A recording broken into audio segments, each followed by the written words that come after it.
quoi de mieux pour ses potes que de préparer un pot-au-feu? Mais exactement, Hein? mais oui. La bonne recette tradie du dimanche. Oui. Je suis vraiment contente d'être là aujourd'hui pour vous donner cette recette que j'affectionne tout particulièrement. Repas entre amis, ça marche très bien. Repas entre potes, c'est super.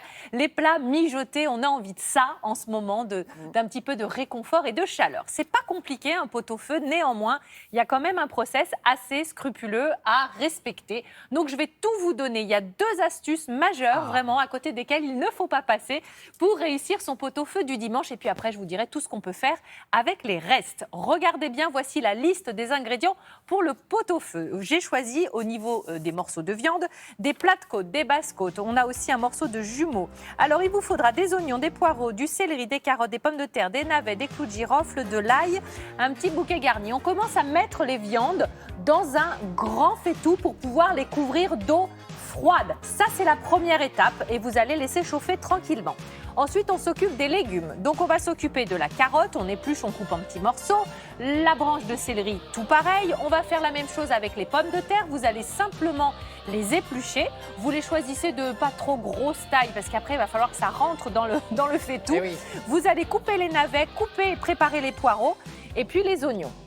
Alors les oignons, il y en a 2. Un premier oignon que vous allez couper en 2, puis on piquera les clous de girofle. Et un second oignon, celui-là, vous allez garder la peau et on va le faire brûler. Voici ma première astuce. Pour pas abîmer la poêle, j'ai mis une petite feuille de papier sulfurisé et on y va à fond les watts. On le fait brûler. Pourquoi? Je fais ça très bien, moi. Ça va, oui, tout le monde y arrive. Ça va donner du goût au bouillon et ça va lui donner cette belle couleur ambrée de façon naturelle. Génial. Une fois que vous avez l'ébullition, vous allez écumer. C'est pour avoir un bouillon clair. Vous allez enlever toutes les impuretés et vous recommencez tant que nécessaire. Et vous allez ajouter tous les légumes. Hop là, on met tout. Vous allez bien sûr rectifier... Ah non, pas les légumes. Vous allez mettre votre oignon piqué de clous de girofle, les 3 gousses d'ail, le bouquet garni, du gros sel, du poivre et l'oignon qui va donner la couleur. Ça, voilà, c'est la première étape. Vous allez baisser le feu à ce moment-là. Et c'est la deuxième astuce, une petite feuille de papier cuisson avec des petits trous pour éviter que toute l'eau s'en aille. On veut le garder, ce bouillon, pour pas que ça s'évapore. Et on va laisser cuire comme ça 2 bonnes heures. Au bout de 2 heures, c'est là où on met les légumes. Je me suis un petit peu avancée tout à l'heure. Vous mettez tous les légumes et vous allez de nouveau laisser cuire 1 heure. Ensuite, 25 minutes avant la fin de la cuisson, vous rajouterez votre samoile et vous allez ensuite pouvoir servir tout cela.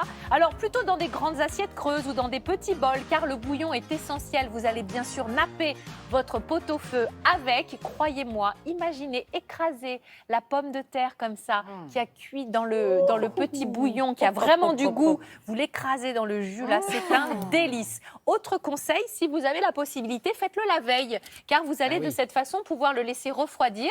Tout le gras va remonter à la surface, vous allez pouvoir dégraisser votre pot-au-feu et ainsi il sera délicieux. Avec les restes, car il en reste toujours un peu, on peut faire une salade avec des effilochés, avec la viande. On peut également faire des boulettes, on peut faire du hachis parmentier. Avec ce bouillon bien chaud, vous pouvez mettre, vous savez, les petits vermicelles, là, les cheveux d'ange ou alors les petites pâtes alphabet. Ça, je sais que vous les aimez bien, celles-là. Avec les petites pâtes. Oui, absolument. Et puis alors, l'os à moelle, alors on le met 25 minutes avant la fin de la cuisson. On le déguste avec des petits croûtons de pain bien grillés, aillés. Aïe, aïe, aïe. Toute petite question, votre oignon brûlé Oui. ne va pas donner un goût?